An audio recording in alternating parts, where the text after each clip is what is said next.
Hello students, कैसे हैं आप लोग। 11th क्लास में हम लोग बैंक रिकन्सिलिएशन स्टेटमेंट के क्वेश्चंस कर रहे थे। कैश बुक के हम लोगों ने डेबिट बैलेंस के क्वेश्चंस कर लिए। अब हम पासबुक के क्वेश्चंस करने जा रहे हैं। कैश बुक का अपोजिट पासबुक में होता है, ऐसा हम बोलते हैं कि पर ऐसा क्यों बोलते हैं, उसका रीज़न क्या है वो मैं आपको समझाती हूँ।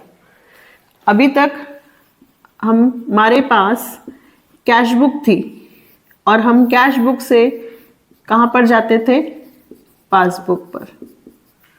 सपोज करें दो चीज़ें यहाँ प्लस हुई और एक चीज़ यहाँ माइनस हुई।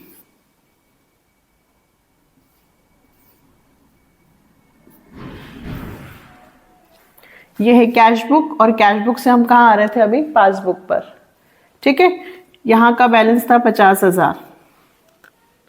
अब 50 में 10 प्लस हुए तो 60, 60 में 20 प्लस हुए तो 80 और 80 में से 13 माइनस हुए तो 10 में से 3 गया 7 और 7 में से 1 गया 6। मतलब पासबुक का बैलेंस कितना आया, 67।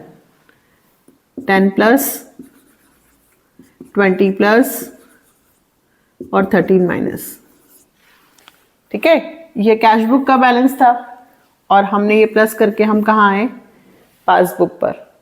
अब हमें पासबुक का बैलेंस दिया हुआ है, मतलब 67 दिया हुआ है और हमें पासबुक से अब कहाँ जाना है बेटा, कैश बुक पर।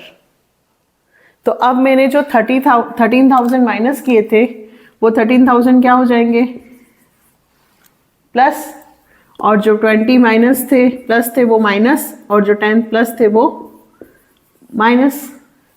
तो अगर मैं 67 में से 13 प्लस करके 7 और 20 और 10 माइनस कर दूं तो वापस कितना आ जाएगा, 50।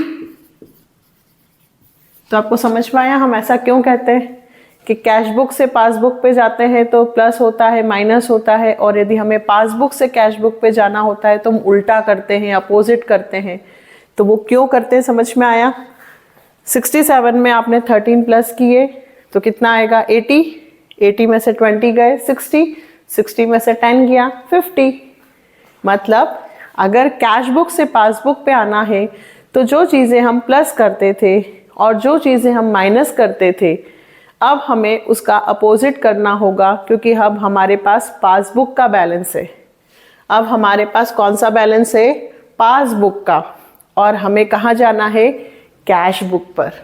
इसीलिए कहा जाता है कि हम उसका अपोजिट करते हैं, अपोजिट करते हैं, अपोजिट करते हैं। समझ में आया आपको क्यों। और हम जब क्वेश्चन में करेंगे तो मैं आपको और समझाऊंगी। ये हमारे पास कैश बुक और ये हमारे पास पासबुक। अभी मैंने आपको एक लॉजिक दिया है कि पासबुक में हम वो चीज़ें जो कैश बुक में प्लस करते थे, पासबुक में अब उन चीज़ों को हम माइनस क्यों करेंगे। मैंने आपको उसका एक रीज़न बताया है, क्योंकि अब हमारे पास कैश बुक का बैलेंस नहीं बल्कि किसका बैलेंस है, पासबुक का। ठीक है, सबसे पहले लिखा है बैलेंस एज पर पासबुक। हम क्वेश्चन 9 कर रहे हैं टीएस ग्रेवाल का। बैलेंस एज पर पासबुक, तो बैलेंस एज पर पासबुक मतलब ये कौन सा बैलेंस हो गया, credit balance, favourable balance, positive balance, किसका, पासबुक का। ठीक है, सबसे पहले कहाँ लिखा हमने, प्लस में। अब मैं पहला एडजस्टमेंट पढ़ती हूँ। 3 चेक्स हैं, एक 6,000 का, एक 3937 का और एक 1525 का, issued in last week of July. मैंने 3 चेक हैं, एक 6,000, एक 3,937 और एक 1,525। ये तीनों चेक मैंने इशू किए पेमेंट के लिए। तो मैंने अपनी कैश बुक में क्या कर लिया होगा, माइनस कितने कितने चेक हैं, 6,000, 3,937 और 1,525। ठीक है, बट ये जो चेक हैं were presented for payment to the bank in August, लेकिन बैंक में ये तीनों चेक अभी तक प्रेजेंट ही नहीं हुए हैं। ये तीनों चेक बैंक में अभी तक प्रेजेंट ही नहीं हुए हैं। तो बैंक, अब हमारे पास कैश बुक, मैंने तीनों चेक इशूड कर लिए तो माइनस कर दिए, लेकिन पासबुक में तो ये अभी तक हुए ही नहीं है। तो आप ये कहेंगे क्या कि मैम वापस इन्हें प्लस कर दीजिए। वो मैं तब कर सकती थी जब मेरे पास कौन सी बुक हो, कैश बुक। लेकिन मेरे पास अभी कैश बुक नहीं, बल्कि मेरे पास अभी कौन सी बुक है, पासबुक। समझ में आ रही बात? अगर कैश बुक होता तो मैं वापस प्लस कर देती, लेकिन अब मेरे पास कैश बुक नहीं है, अब मेरे पास पासबुक है। तो मुझे दोनों का बैलेंस इक्वल करना होगा, क्योंकि इधर माइनस होंगे तो डेफिनेटली इधर भी क्या होंगे, माइनस। तो अब मुझे जो चीजें कैश बुक में माइनस होंगी, क्योंकि जैसे इशू किया होगा तो उन्होंने कैश बुक में माइनस कर लिया है, तो मैं अपनी पासबुक में भी क्या कर दूंगी, माइनस। तो cheque issued but not presented for payment, cheques issued but not presented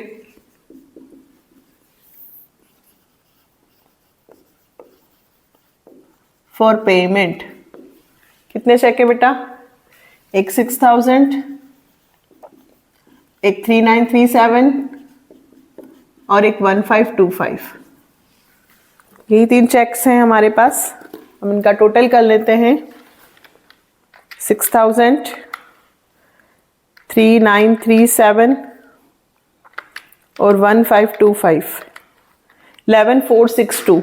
cash book में प्लस करते थे, ये पासबुक का क्वेश्चन हो गया, तो 11462 हम क्या करेंगे, माइनस। बहुत सारे रीजन मैंने आपको बता दिया है कि हमारे पास कैश बुक का बैलेंस नहीं है। अगर कैश बुक का होता तो मैं वापस इन चीजों को प्लस कर देती, बट मेरे पास कैश बुक नहीं। इस बार मेरे पास कौन सी बुक है, पासबुक। तो यदि कैश बुक में माइनस किया है चेक इशूड करने पर, तो पासबुक में भी क्या होगा, माइनस। ठीक है, हमें पासबुक से वापस कहां जाना है, कैश बुक पर। Next, 2 cheques of 500 and 650 send to bank for collection. ठीक है, मैंने 2 चेक बैंक में कलेक्शन के लिए भेजे। जब कलेक्शन के लिए मैं भेजूंगी तो मैं अपना बैलेंस बढ़ा लूंगी। कितने से बैलेंस बढ़ा लूंगी, 500 और 650 से मैंने अपना बैलेंस बढ़ा लिया। बट ये दोनों चेक बैंक में तो जमा हुए ही नहीं। ठीक, तो बैंक का बैलेंस बढ़ा नहीं। अगर मेरे पास कैश बुक होती तो मैं दोनों को वापस माइनस कर देती, बट मेरे पास तो कैश बुक है ही नहीं। मेरे पास कौन सी बुक है, पासबुक। तो यदि कैश बुक में दोनों का बैलेंस बढ़ा है तो मैं अपनी पासबुक में भी दोनों का बैलेंस क्या कर लूंगी, इंक्रीज कर लूंगी। ठीक है, सिंपल सा फंडा है। अगर कैश बुक में आपने माइनस किया है तो पासबुक में भी माइनस हो जाएगा, कैश बुक में प्लस हुआ है तो पासबुक में भी प्लस हो जाएगा। आप इस तरह से समझ सकते हैं, क्योंकि फिलहाल मेरे पास कैश बुक नहीं बल्कि कौन सी बुक है, पासबुक। तो check deposited but not collected. Simple सा फंडा है, जो हम कैश बुक में करते थे हमें उसका अपोजिट करना है। Issued but not presented for payment हम कैश बुक में प्लस करते थे, यहाँ हमें माइनस करना है। और जो हम वहाँ पे not presented, not collected by the bank होता था, जिसे हम माइनस करते थे, उसे मैं यहाँ पे प्लस कर रही हूँ। क्यों, मैंने आपको उसका रीजन बताया। आप इस तरह से समझ सकते हैं, इस तरह से समझ सकते हैं। नेक्स्ट बेटा, the bank charges 460, bank charges. तो इससे हमारा बैलेंस कम होता है। बैंक चार्जेस कहाँ लगते हैं, पासबुक में। ठीक है, तो पासबुक में, लेकिन अभी हमें अपोजिट करना है, उल्टा। तो बैंक चार्जेस क्या होते हैं, माइनस। तो पासबुक होगी तो हम क्या करेंगे, प्लस। कितने से, 460। And allowed interest 100, interest allowed by the bank. इसमें हमारा बैलेंस इंक्रीज होता है, ठीक है। तो हम भी क्या करेंगे, इंक्रीज नहीं, पासबुक है तो हम उल्टा करेंगे। कितने रुपए, 100। बैंक चार्जेस माइनस होते थे, ये पासबुक है तो हम वापस प्लस कर देंगे, ठीक है। क्यों, क्योंकि बैंक में से अगर मान लीजिए घटा है, माइनस हुआ है और मेरे पास तो कैश बुक है ही नहीं, इसमें वो रूल लगेगा। अगर मान लीजिए कोई चीज पासबुक में प्लस हुई है 100 रुपीज से इंटरेस्ट, बैंक ने इंटरेस्ट दिया कितने रुपए से, 100 से, ठीक है। तो यदि हमारे पास कैश बुक होती तो मैं 100 रुपीज प्लस कर लेती, बट मेरे पास तो कैश बुक है ही नहीं, मेरे पास सिर्फ करेक्शन के लिए कौन सी बुक है अभी, पासबुक। तो जो 100 रुपीज प्लस हुए हैं वही मुझे वापस क्या करने होंगे, माइनस। सेम फंडा है, आपको बस ये ध्यान रखना है कि आपके पास कौन सी बुक है। अगर आपके पास पासबुक है तो आप उसी में करेक्शन कर सकते हो। अगर पासबुक में कोई चीज इंक्रीज नहीं हुई है तो आपको इंक्रीज करनी है, कोई चीज डिक्रीज नहीं हुई है तो डिक्रीज करनी है, और यदि केवल पासबुक में वो चीजें गई हैं तो आपको अपोजिट करना है, अगर आपको समझ में आता है तो। अदरवाइज आप इतने से भी काम चल जाएगा। किस चीज से, कि कैश बुक में हम जो चीजें प्लस करते थे, issued but not presented for payment, हम कैश बुक में प्लस करते थे, यहां हम क्या करेंगे, minus. Cheque deposit but not collected, हम वहां माइनस करते थे तो यहाँ क्या करेंगे, प्लस। बैंक चार्जेस वहां माइनस होता था, यहाँ प्लस।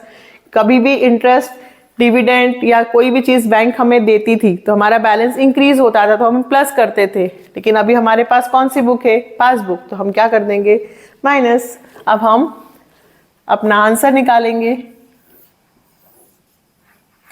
टोटल 50,000, 1150, 460, 51610 माइनस 11462 और 100, then answer will become 448, 40,048। अब ऊपर हमने क्या लिखा था बेटा, बैलेंस एज पर पासबुक, तो हम नीचे क्या लिखेंगे, balance as per cash book. सिर्फ अपोजिट करना है, और अपोजिट क्यों करना है, क्योंकि इस बार हमारे पास कैश बुक का बैलेंस नहीं बल्कि पासबुक का बैलेंस है, और पासबुक के बैलेंस से हमें कैश बुक पे जाना है, ठीक है। नहीं समझ में आया तो डोंट वरी, अभी हमारे पास बहुत सारे क्वेश्चंस हैं। नेक्स्ट क्वेश्चन नेक्स्ट वीडियो में फिर मिलते हैं। Bye. Like, subscribe and share जरूर कीजिएगा।